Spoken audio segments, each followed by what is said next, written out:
Sorry I was so mean to you. But not Dave. He said, "You deserved it." When a cousin said she loved him, instead of saying, "I love you too," he said, "Well, you should." He always had a comeback and never lost his sense of humor, but you always knew that he loved you as much as you loved him. He made a difference in so many lives. He was a wonderful father, role model for my 2 daughters, and treated them as his own. Their favorite memories are from when we were all at the lake and he took all the kids water skiing for hours at a time, when all he really wanted to do was go take a nap. He never wanted any acknowledgement of his caring ways or generosity, and he was committed to helping others through the soup kitchen, Special Olympics, the charity golf tournament in North Carolina military, and many other endeavors. His heart was as big as he was. All of you have favorite stories and memories of your times with David. Dave, Moose, Doc, or David. Think of all the, that's what you called him. Think of all the fun times when you think of him. That's the way he would want to be remembered. Now, Betsy would also like to say something.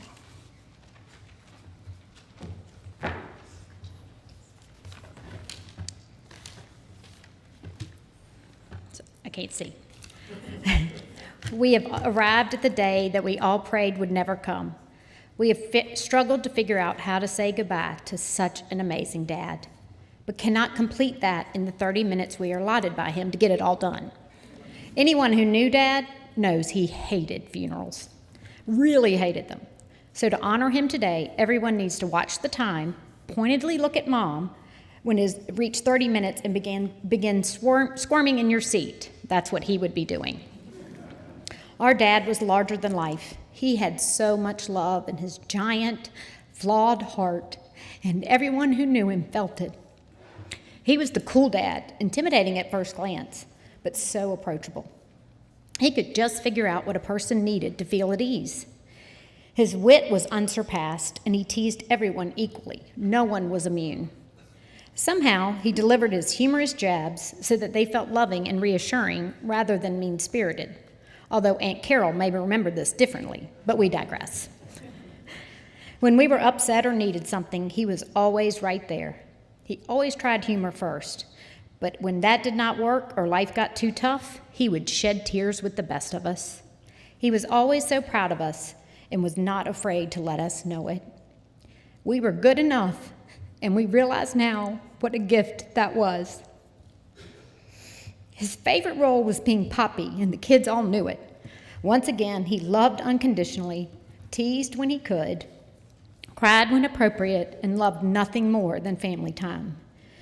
It is so gratifying to see him in all of them. Hannah has his love of animals and his ability to care. Will has his uncanny ability to connect with others. Jackson has his leadership skills and intellect. Louisa has his height, wit, and dry sense of humor. And Walker has his athletic ability and ability to sit still and friendly personality. The legacy of them will make mourning him so much easier because we see bits of him every day. We thank all of you for joining us today to celebrate our daddy. And don't worry, he would be crying too.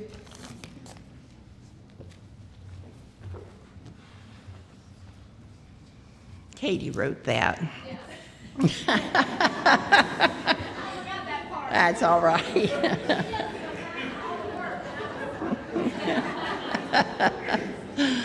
Now, my daughter, Rebecca Holloman, would like to read a poem, I Know a Green Cathedral.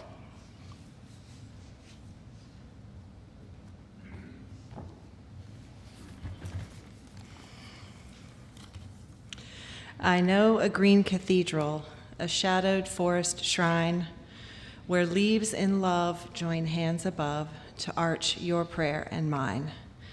Within its cool depths sacred, a priestly cedar sighs, and the fir and pine lift arms divine unto the pure bliss skies.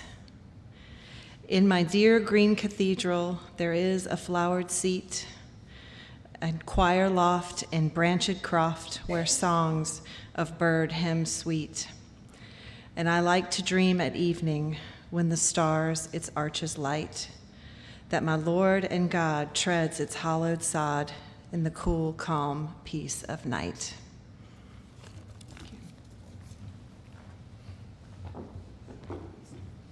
Dave was not a man who went to church. My mother, that bothered my mother a lot when he was getting older. But he told her one time, and it's so true, and this poem is a reflection of that. It's so true that he felt closer to God when he was in the woods, under the trees, than he ever did in church. So this poem was especially appropriate for that. Will Smith, Somerville, I'm sorry.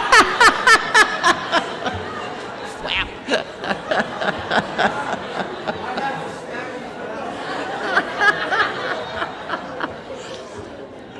Okay, I'm so sorry. Dave's grandson, Will Somerville, would now like to say something.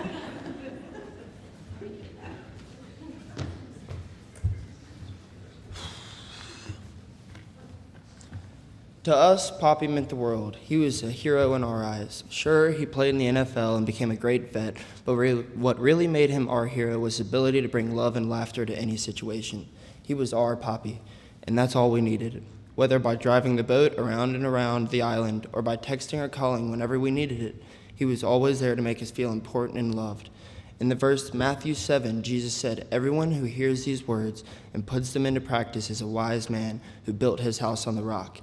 This was Poppy.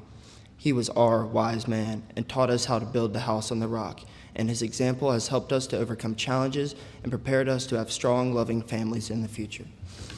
We were fortunate enough to have many years with Poppy and will always have great memories. First was his love for the lake. It started with playing in the bakery, progressed to countless boat rides, punctuated by Poppy blasting the horn in my ear. We knew it was coming, but we would jump every time, and he would laugh so loud. We will never forget that laugh. And later, in his later years, he would sit on the dock or deck and watch us all fishing or swimming. This was his happy place, and it will always be ours too. Poppy was never a man to really get mad or let things bother him for a long time, but Scrabble did that.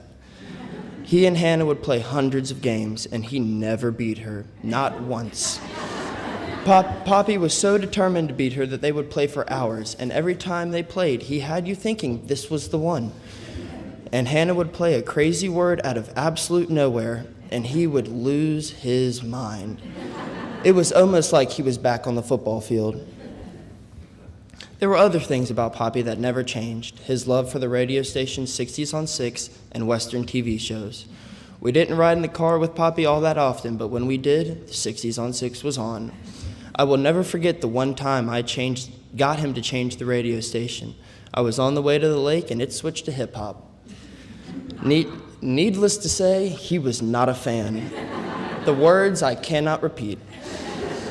The Western TV shows were always on, and he knew all the lines. We could never understand why, but we will always pause and smile when we look back and see those Western TV shows on the screen. To Poppy,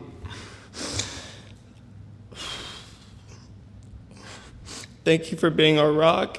Thank you for showing us what it is to love. You've taught us how to drive the boat, catch fish, and so much more. But most importantly, you showed us what it is to be a loving husband, father, and grandfather. You were a role model to so many, and you will continue to be one up in heaven. Thank you for believing in us. Fly high.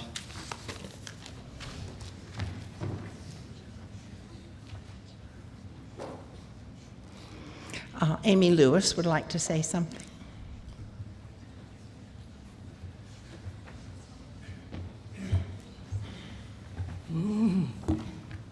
That's a hard one to follow. Good afternoon. I'm Amy Lewis, And I had the privilege of working with and being this man's business partner for the last 40 years. Kathy called me Dave's work wife. That was fine with me, as long as it had nothing to do with any wifely duties. When I met Dr. Ellis in 1982, he had a small animal hospital in the back of Falls Village Shopping Center. He had graduated from the University of Georgia School of Veterinary Medicine in 1970, and he worked in the Arlington, D.C. area for a few years. And then he and Kathy decided to move to Raleigh and open their own place. 1974, Falls Village Veterinary Hospital was born. He had a staff of about 4 when I met him, and a growing number of clients. A friend of mine told me that Dr. Ellis was looking for a veterinarian to hire. Why don't I give him a call if I was interested? I'd graduated from Auburn, wanted to come back to Raleigh where I'd grown up. I called, we met, I was hired. He left for a week to go hunting in Montana. This was a pattern that would reproduce itself every year almost. He already had an incredible reputation as an excellent veterinarian, and the clients loved him. It took a while for them to accept this new greenhorn. I don't know how many times I'd walk into a room, hello, and they'd look at me and go, where's Dave? Some went so far as to go, I'll come back later when he's here and available to see me. But things did get better after a while. Early on, I was constantly asked, are you Dave's daughter? So no, I'm not one of his daughters. A few years later, are you Dave's wife? I said, oh no, I'm not his wife. A few more years down the road, somebody asked me if I was his mother.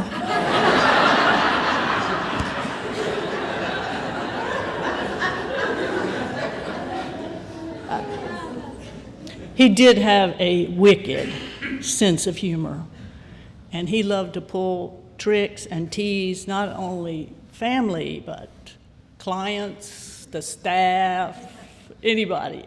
He's told me one time, this is the way I show people that I like them. When I tease and kid them, that means I really like you. It's like, well, rein it in a little bit, guy. One day, we had a pharmaceutical rep that came in. He was promoting a new drug for parasites, and he had these promotional items. I always give you a bunch of junk, but it's 12 to 16-inch long white rubber tapeworms. I'm not quite sure how we were supposed to use those, but Dave said, I know what I'm going to do with this. We had a wonderful golden retriever breeder who was coming in later that day, and Dave said, I want to see her when she comes in. I will take care of her pet. So the dog comes in. Dave has taken that worm and balled it up and has it in his hand, so you can't even see it because his hands are, this big anyway. She comes in, he picks the dog up, this beautiful golden retriever, puts it on the table, and he's, kind of going over it, and he lifts that dog's tail up, and he drops that thing and goes, whoa, what's that? And that client screamed so loudly. We had glass front doors as entry and exit doors, and we were worried one was going to shatter. He laughed for years about that. That was just typical. He had a staff for a long time. We had no men that worked there except him. And we catered to his every need. I mean, come on. He was the crown prince, and we worshiped at the throne. But one day a client came in and talked about Dave's harem. And we didn't like that, because this guy was always a gentleman. I don't even remember him ever really getting mad at an employee. He might have had a little chat with them, but there was never anger or animosity. He had his expectations. He liked the way things were done in a certain way, but he always led us with this level of professionalism and kindness, and I felt like it permeated our business. He truly cared for our staff, and they knew it. At least I hope they did. It's been said, find a job that you love, and you'll never work a day in your life. Most days at work were like that for us. We loved the clients, we loved taking care of the pets. He thrived on the challenges and the demands, and he loved being a veterinarian. And he was extraordinary. 6'4", 240 pounds, his hands were huge, and he could just palpate little dogs and kittens. He could do the most delicate surgery, and most of the time, the minute some dog or cat walks in the door, he can pretty much diagnose them just by looking at them. We always had really great clients, and he taught me from early on, I want you to treat these pets the same way you would want your pet to be treated, every time. And I think our clients knew that too. I wish I had kept a list through the years of all the foreign bodies that we removed from pets. Underwear, pantyhose, hearing aids, corn cobs, fishing hooks, tennis balls, rope toys, rocks. Any veterinarian has been through the same thing. These items could cause a blockage in the stomach or the intestinal tract and would need to be removed, or it could prove fatal. Dr. Ellis would do the surgery, and he just loved giving these things back to the owner. Most people didn't want them, but he wanted to make sure they had them. And one clear case that I can remember so vividly was a boxer that came in, and his stomach was huge, and the dog hadn't been eating and couldn't throw up, and we took an x-ray, and there was you couldn't tell exactly what was in the stomach, but the stomach was just full of something.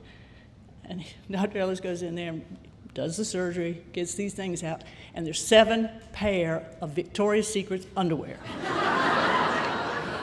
And we knew they were Victoria's Secret because you could see it on the little label. They were nice underwear.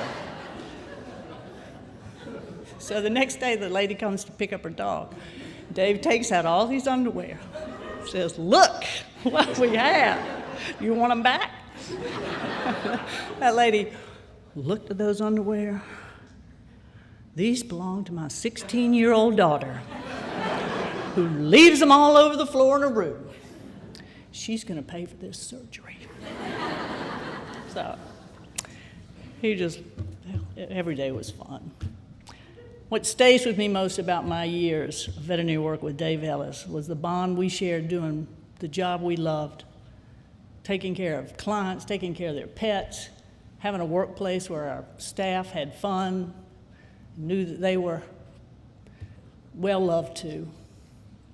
He was a good man, and that's putting it kind of mildly, but he was an incredible veterinarian.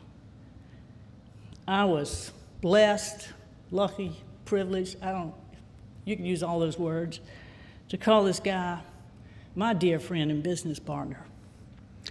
He's going to be missed by everybody here in this room and millions others that aren't here today. But I'm going to remember him with so much love and so much gratitude. Thank you.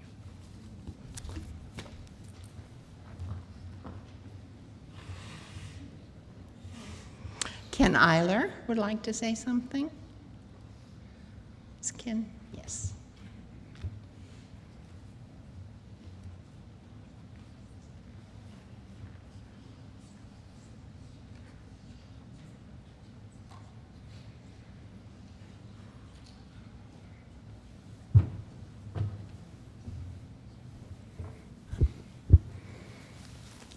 What a great turnout for Brother Dave.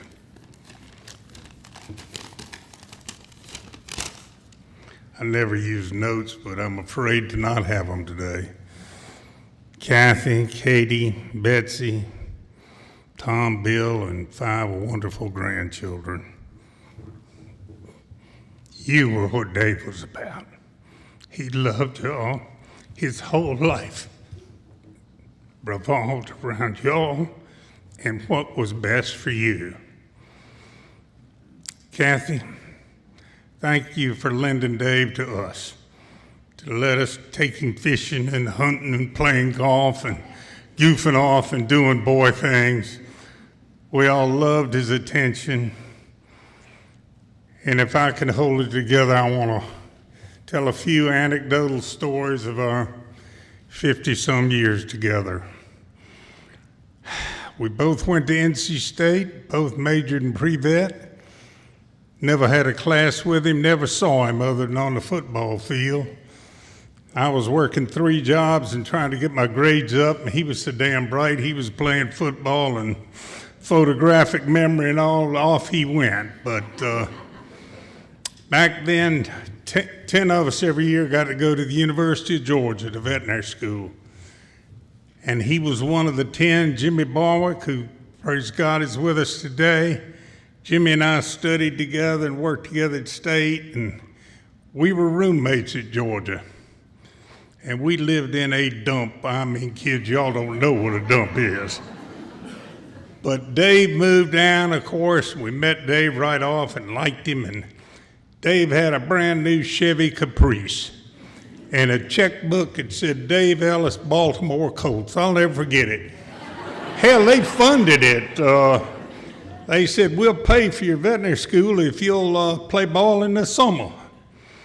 Until he met Bubba Smith, that was a good idea, but that's a whole nother story. Bubba wanted it worse than Dave did, is what Dave used to say, but Dave lived in a fancy apartment on the other side of town. Hell, it wasn't long before we knew he was lonely. He said, can I move in with y'all? And we said, yeah, if you want. It was cold and drafty and all, but we had a large time. It was so cold in there. Athens can be pretty wintry. That Dave would study by the one little gas heater. Jimmy studied on the gas stove with the oven door open, and I was wrapped in an electric blanket. I mean, we got through it. You could write books about our tales in veterinary school. One thing popped in my mind when I was thinking about this. We were about to take this horrible exam. I think it was pharmacology. I mean, just brutal. And all the professors loved Dave because he played football and all that. So he goes to the professor, and the test is on a Friday. He said, you know, I hate to ask to miss this test, but it's homecoming at NC State. I'm going to be recognized. The professor said, well, that's fine, Dave. We'll just skip this one for you. And I got home. I said, what the hell you mean? He said, well, I was going to sit with all the pikers. They all remember me. Hey, Dave, you know that. And most of us bombed that exam. God knows it was hard as hell, but off we went. And I could tell 100 like that, but one day we were track and field. They had intramural games, which are probably out of vogue now in college, but they took all the social fraternities in Athens and split them into 2 groups. And they had a 3rd group, which was the 2 veterinary fraternities and law school, pharmacy, and I think PE majors. What in the hell were we doing with them? But anyway, so we go down there to practice for track and field. And about all the regular Georgia players had left, but there was one guy throwing the shot put with the coach. Well, Dave used to throw the shot put at NC State. A lot of people didn't know that. So he walks up there, and when the boy was about 50, he said, do you mind me doing this once or twice? And the guy had an ego that wouldn't fit in this room, and he parades around. Of course, I could see Dave. He's just reeling him in now. So the guy finally finishes, and Dave said, well, now you hold this thing, and you put your chin, and he goes through all these shenanigans that shot putters do. And Dave took that thing, and he probably tied the SEC record. Well, this boy snuck off, and the coach went and hugged him, and Dave said, no, I'm not eligible. I threw it at NC State and all, but we went on and finished veterinary school, and we were uncertain where we were going, a few of us. And so we came to take our state boards here in Raleigh. I'll never forget, there's a brand new hotel downtown at Round Holiday Inn. And we were up here last week helping Carter playing with the grandbaby, and I read they're going to tear her down. Well, she was brand new in 1970, so we all took our state boards, and Dave heads north to Baltimore, Arlington, Virginia, and I went to Miami, and that's a whole other story. But we kind of touched base a little off and on, and Dave decided he really loved Raleigh, and he wanted to meet near Lake Gaston. He loved that cabin and house now in Lake Gaston. And I decided Miami wasn't a place to raise a family, so I moved back to Greensboro with my mentor, great friend Charlie Sims.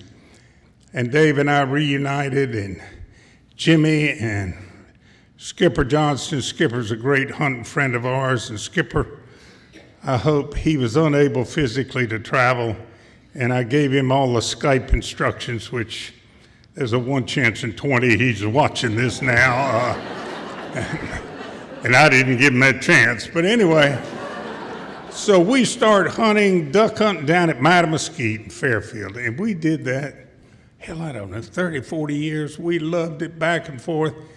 Dave and Jerry Langdon, rest in peace. Jerry was a veterinarian here, died tragically, a young man in a car wreck. But they had a big old metal John boat called a flea flicker. And I had an old ski boat painted camo that was the mother ducker. But anyway, we'd load them with decoys, and I'd haul that thing from Greensboro, and he'd haul from Raleigh. And we did that, and long about the third or fourth year, these video cameras came out. Didn't look a damn thing like these. Dave got one, it was big as a suitcase, and had it up on his big old shoulder, and we'd film every year, everything we were doing, same jokes, everything. And Kathy and all the wives would say, "Why do you keep doing this? It's all the same jokes, the same things." Well, some of us got a little bigger, some lost hair, some changed hair color, but we still laughed at them. And while I'm thinking about it, grandchildren, you get your grandmother one day to go up and get those old VHF tapes and put them together and put them on one of those little stick things they call whatever, remembers. And your granddaddy narrated most of them, and they were hilarious.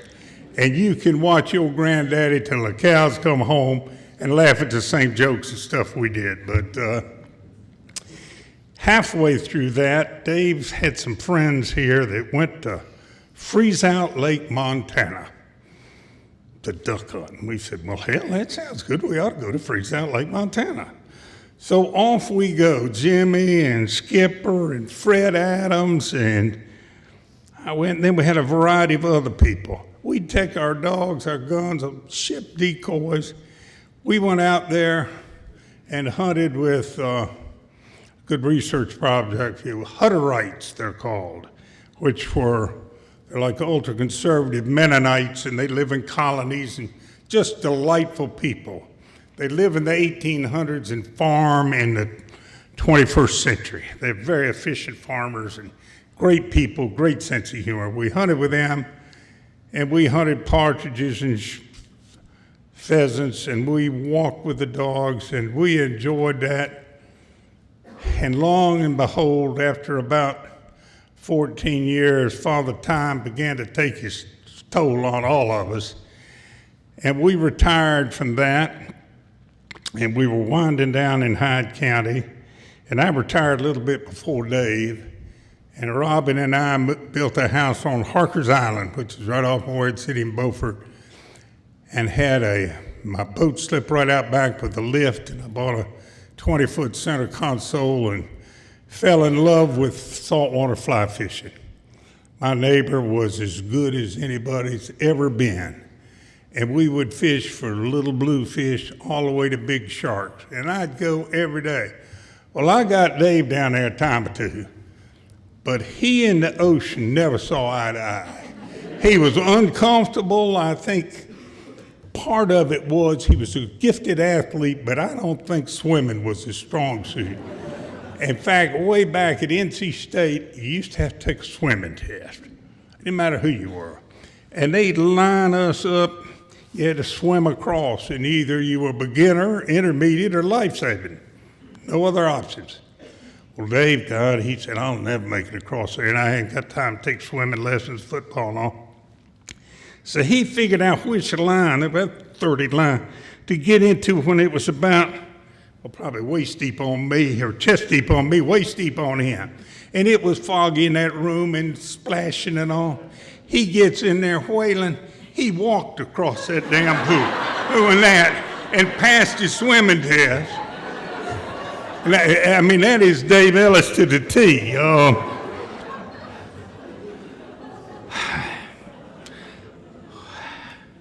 I'll tell another fishing story.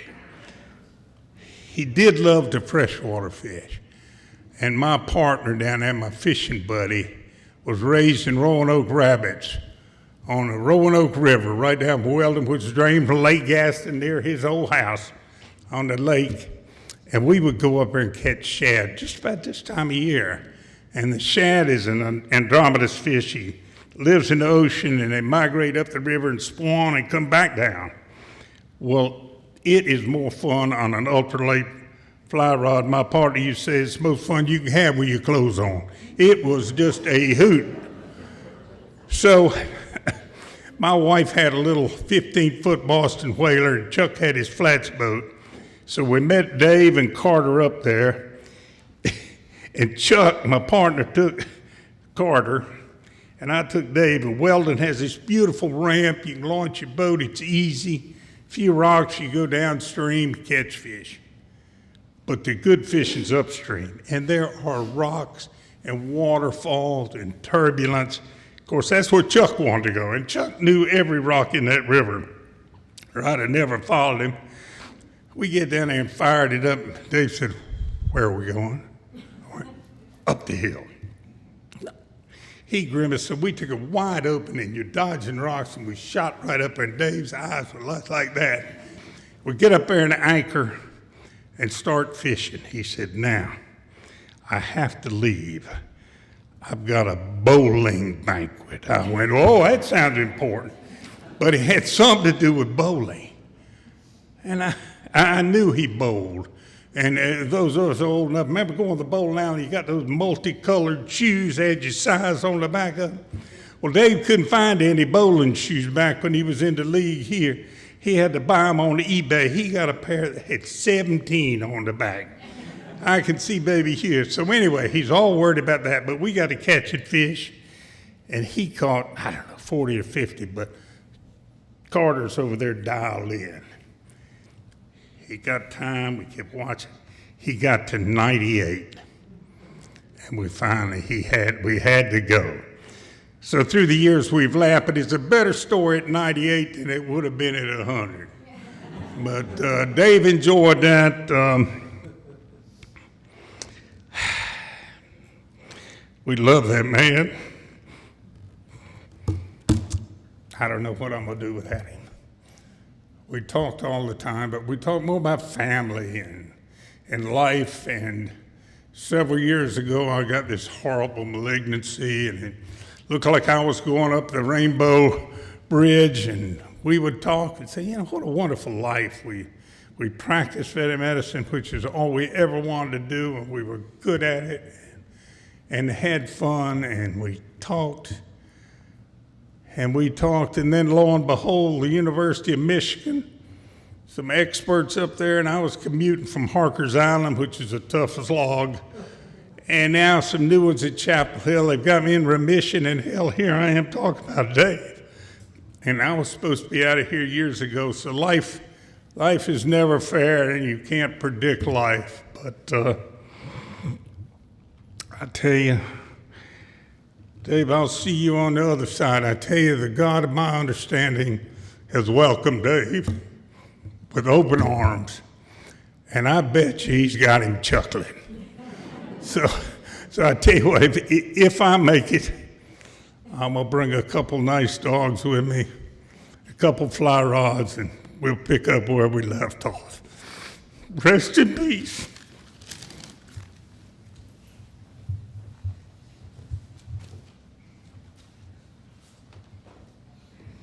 Bill Brummingen would like to say a few words.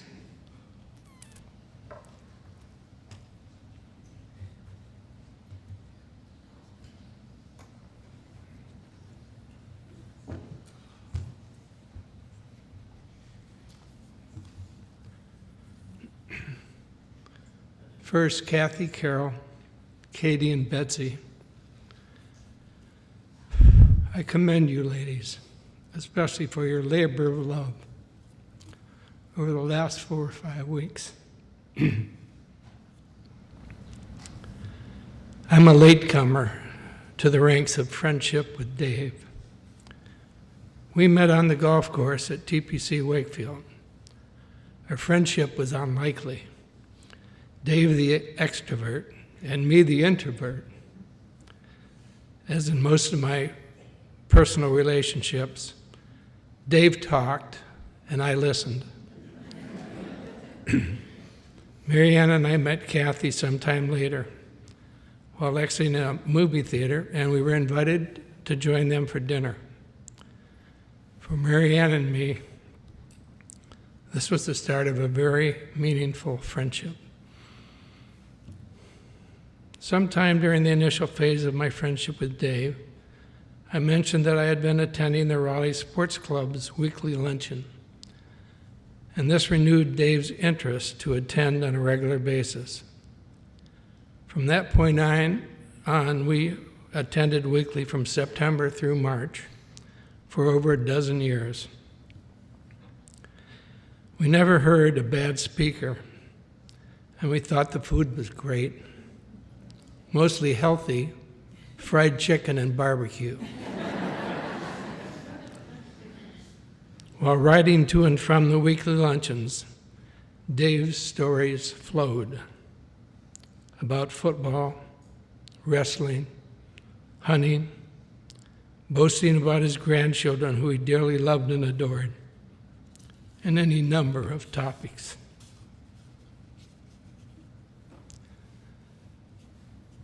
How do you celebrate the life of Dave Ellis?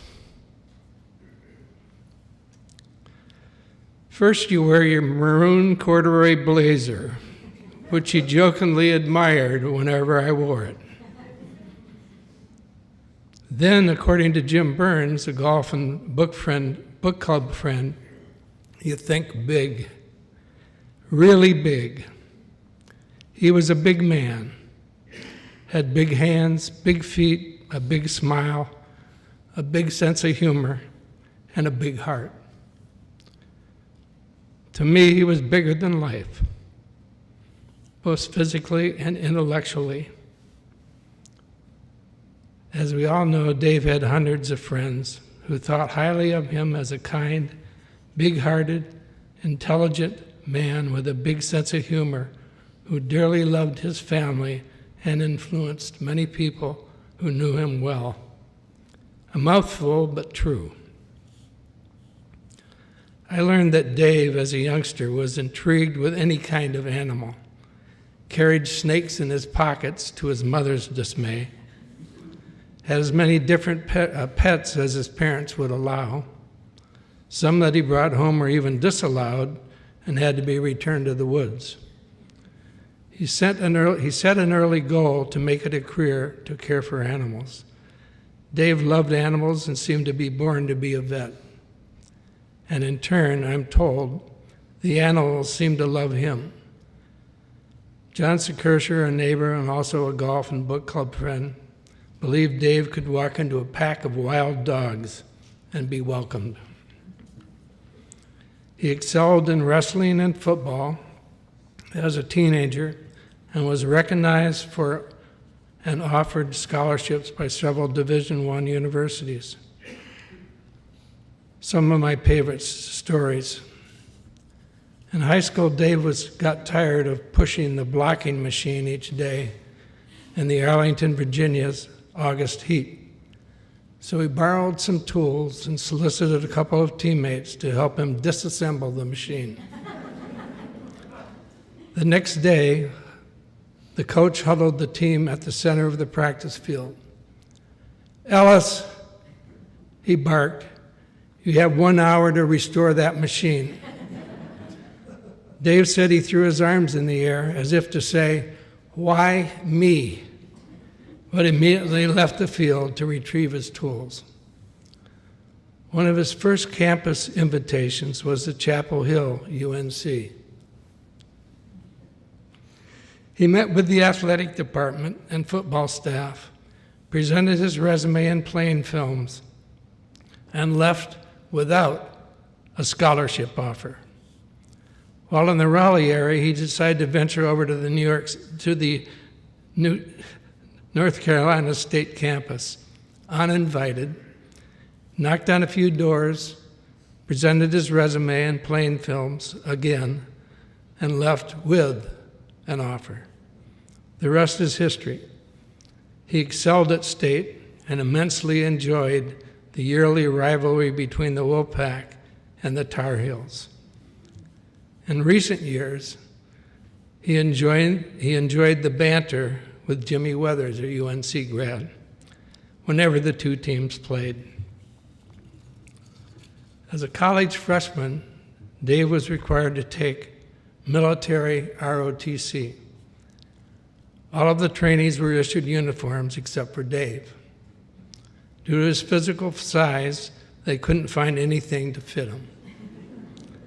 He stood out like a sore thumb as he marched with the troops in casual clothes, to the dismay of others decked out in full, woolly uniforms. 2 weeks later, he was relieved from ROTC duty for failing his physical.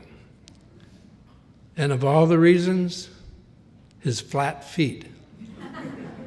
For Dave, it was a happy day.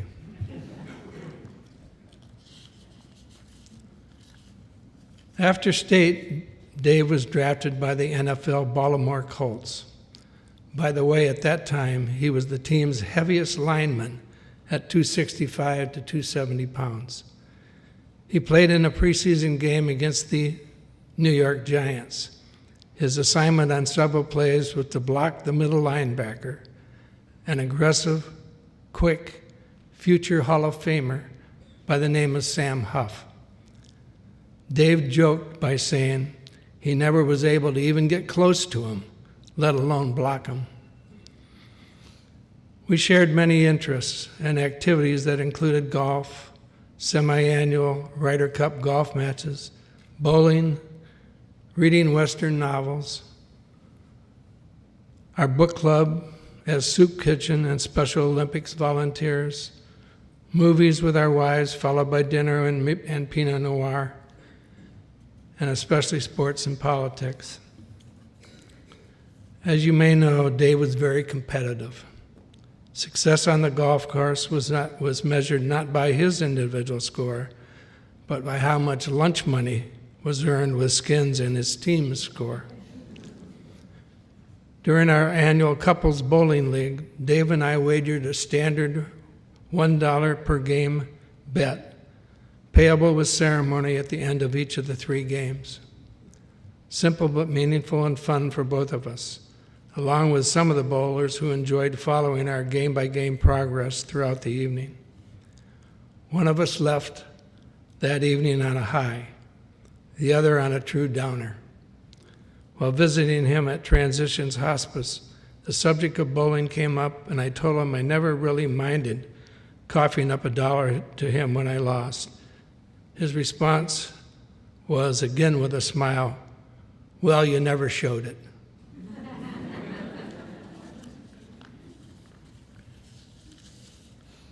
Having previously mentioned the senior men's Ryder Cup golf matches, Dave and I volunteered one year to be captains and team up against each other.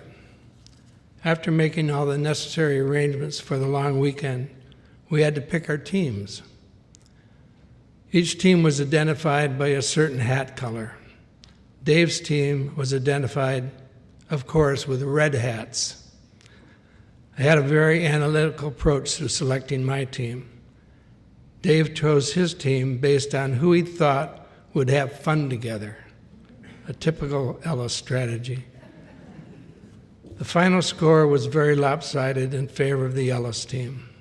Dave often reminded me of how well his team performed that year, and especially whenever the trophy was presented to future winning captains. The teasing never ended as he pointed to our lopsided score, permanently engraved on the trophy. Dave enjoyed poking fun with people with his sharp wit and subtle comments, especially towards me, sometimes Glenn Futrell, sometimes Jay Enkenberger, and possibly even towards one of you out there. His comments were intended to draw attention to you, always to your face, never malicious, and always with a big smile and the spirit of good humor and fun. He was always just plain Dave to me, but he had other monikers. At PJ's, a country store near Lake Gaston, he was known as Bigfoot, obviously in regards to his shoe size of 16 to 17. To John Easton, Dave was known as the Minion for his assistant role with the signing program for our annual golf tournament to support North Carolina military. Dave was usually the first to arrive on tournament game day and the last to leave. At the monthly soup kitchen, Dave was the meat man, and as he served a helping of meat, he enthusiastically greeted each person in line with a "How are you doing today?" or "I like your hat or sweatshirt," if it had an NC State logo. His warm and witty greetings undoubtedly made their day. Or as the scat specialist, when he would identify the source of animal droppings found on the golf course, along with an analysis of the animal's diet. But more seriously, to many of his friends, and especially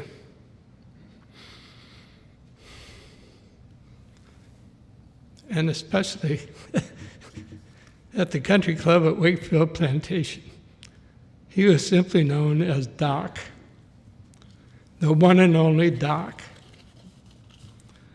Of all the awards and recognition Dave received over the years, I believe the last award may have been his fondest.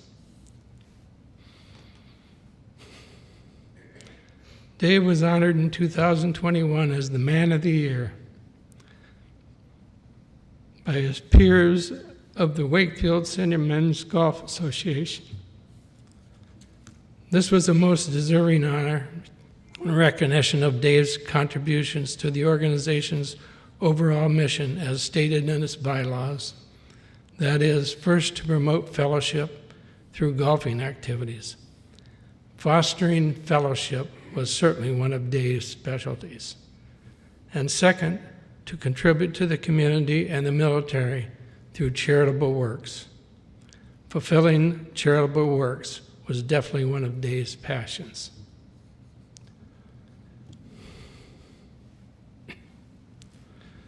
And finally, Dr. David Jackson Ellis. It was my honor to know you.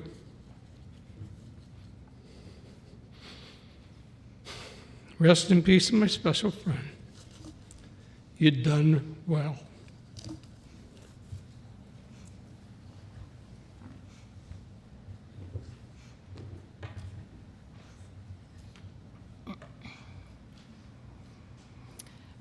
My daughter Jan Orand will lead us in the Lord's Prayer. Would you all stand, please?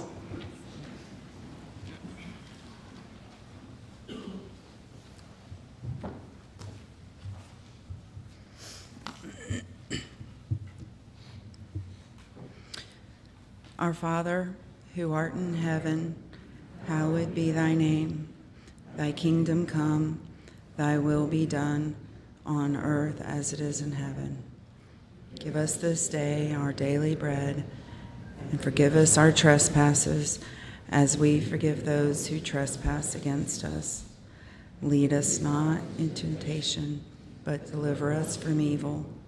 For thine is the kingdom, the power, and the glory forever. Amen.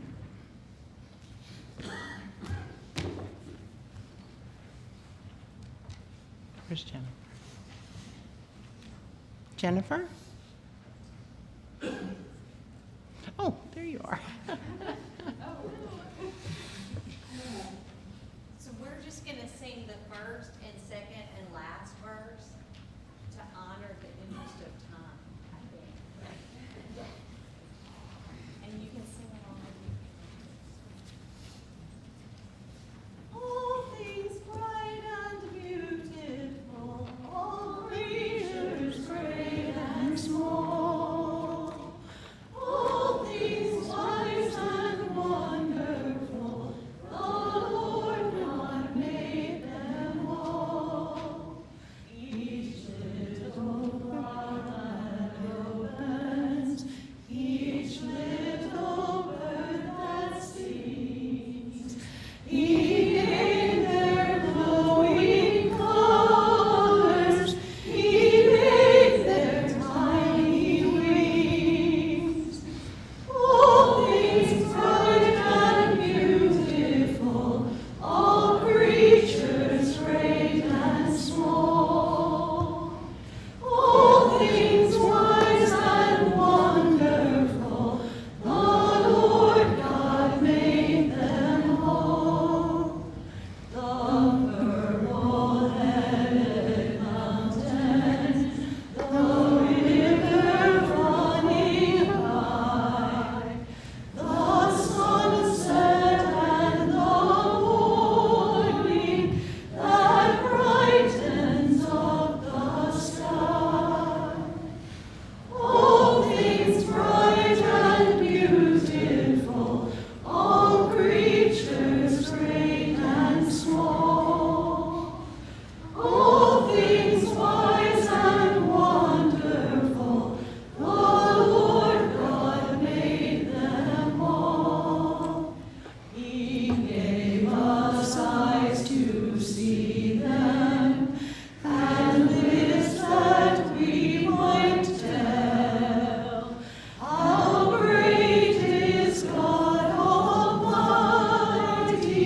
who has made all things well.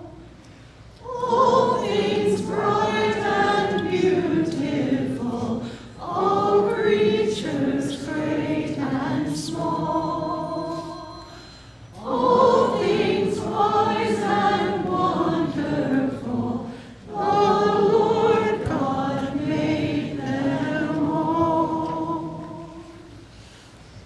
Katie, would you like to introduce Jennifer? This is Jennifer Moran. She's a wonderful family friend and obviously has some beautiful voice. Thank you so much. Thank you, Jennifer. Please join us at Dave and Kathy's home on Rocky Creek Way. The address is in the program after the service for refreshments and to meet with the family. Thank you so much for coming. I know this would have meant so much to Dave, and it does mean a lot to his family that so many people loved him, and he was a wonderful, wonderful person. Thank you. You're dismissed.